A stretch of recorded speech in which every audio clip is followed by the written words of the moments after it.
اعوذ باللہ من الشیطان الرجیم بسم اللہ الرحمن الرحیم۔ ہم اپنے تمام ناظرین کو خوش آمدید کہتے ہیں اپنے یوٹیوب چینل وظائف اور اسلام پہ۔ حضرت ہود علیہ السلام کا تعلق قبیلہ عاد سے ہے۔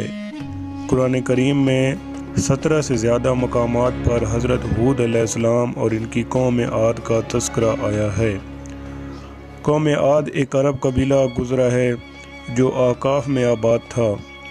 آکاف ریت کے ٹیلوں والے علاقے کو کہا جاتا ہے۔ یہ علاقہ یمن میں تھا جو عمان اور حضر موت کے درمیان ہے۔ قرآن کریم میں ان کے یہ حالات آئے ہیں۔ عاد عرب تھے اور آکاف کے باشندے تھے۔ یہ لوگ بڑی قد و قامت کے مالک تھے، بہت زیادہ طاقتور تھے۔ اسی قوت و طاقت نے انہیں سرکشی اور گھمنڈی بنا دیا تھا۔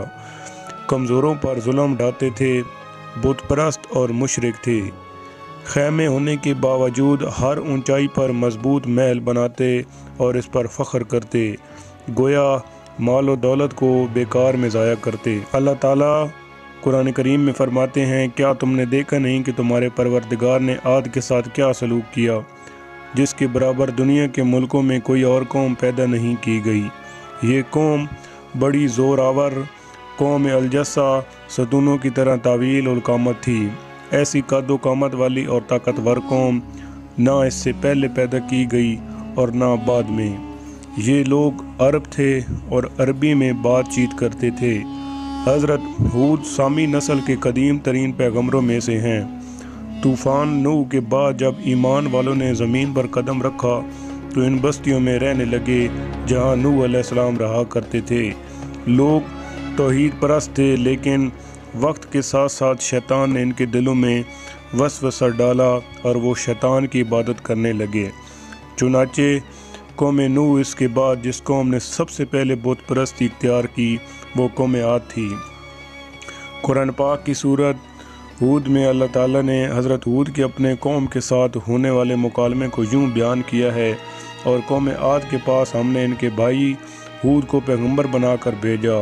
انہوں نے کہا، اے میری قوم، اللہ کی عبادت کرو، اس کے سوا تمہارا کوئی معبود نہیں۔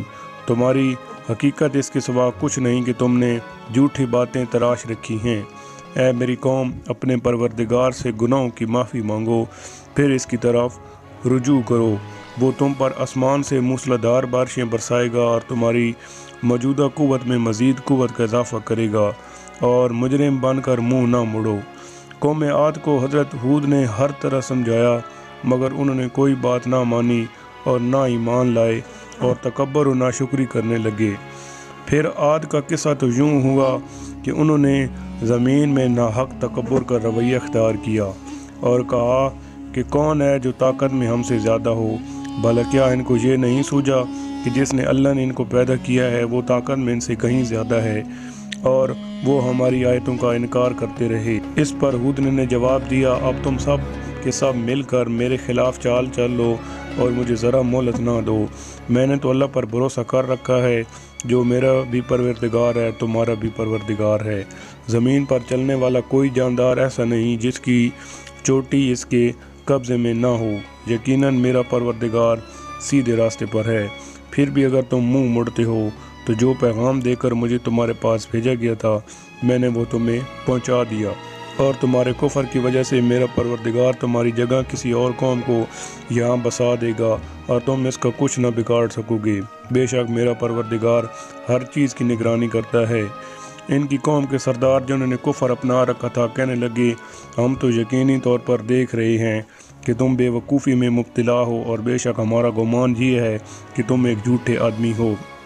ہود نے کہا، اے میری قوم، مجھے کوئی بے وقوفی لاحق نہیں ہے، بلکہ میں رب العالمین کی طرف سے بھیجا ہوا پیغمبر ہوں۔ میں اپنے پروردگار کے پیغامات تم تک پہنچاتا ہوں، اور میں تمہارا ایسا خیر خواہ ہوں جس پر تم اطمینان کر سکتے ہو۔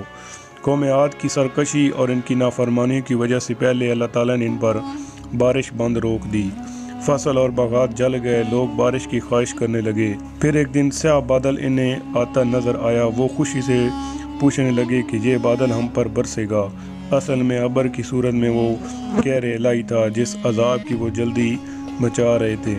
وہ ایسی آندھی تھی جس کی تاریخ میں مثال نہیں ملتی، جس نے ان کی بستیوں، درختوں، خیموں اور پہاڑوں پر تعمیر کردہ محلوں تک کو اڑا پھینکا، سب کچھ تباہ و برباد کر دیا۔ اللہ تعالیٰ قرآن پاک میں متعدد آیات میں قوم عاد کی تباہی کا ذکر فرماتا ہے۔ پھر ہوا یہ کہ جب انہوں نے اس عذاب کو ایک بادل کی شکل میں آتا دیکھا جو ان کی وادیوں کا رخ کر رہا تھا، تو انہوں نے کہا کہ یہ بادل ہے جو ہم پر بارش برسائے گا۔ نہیں، بلکہ یہ وہ چیز ہے جس کی تم نے جلدی مچائی تھی، ایک آندھی جس میں دردناک عذاب ہے۔ کہا جاتا ہے کہ یہ آندھی اتنی تیز تھی کہ گھوڑوں، مال مویشیوں کو ایک جگہ سے دوسری جگہ دے مارتی تھی۔ 7 دن رات یہ تیز ہوائیں چلتی رہیں اور اس دوران ریت کا طوفان اٹھا اور تمام مکانوں اور انسانوں پر گرا اور سب لوگ ہلاک ہو گئے۔ صرف حضرت ہود اور ان کے چند اصحاب جنہوں نے امن کی جگہ پناہ لی تھی بچ گئے۔ اس واقعے کے بعد حضرت ہود علیہ السلام سرزمین حضرت موت چلے گئے اور وہاں باقی عمر گزاری۔ تو ناظرین، اگر آج کی ہماری ویڈیو آپ کو پسند آئی ہے تو اس کو لائک کر دیں اور ہمارے یوٹیوب چینل وظائف اور اسلام کو سبسکرائب کر دیں اور ساتھ میں گھنٹی کے نشان کو دبا دیں تاکہ ہماری نئی آنے والی ویڈیو سب سے پہلے آپ تک پہنچ سکے۔ شکریہ۔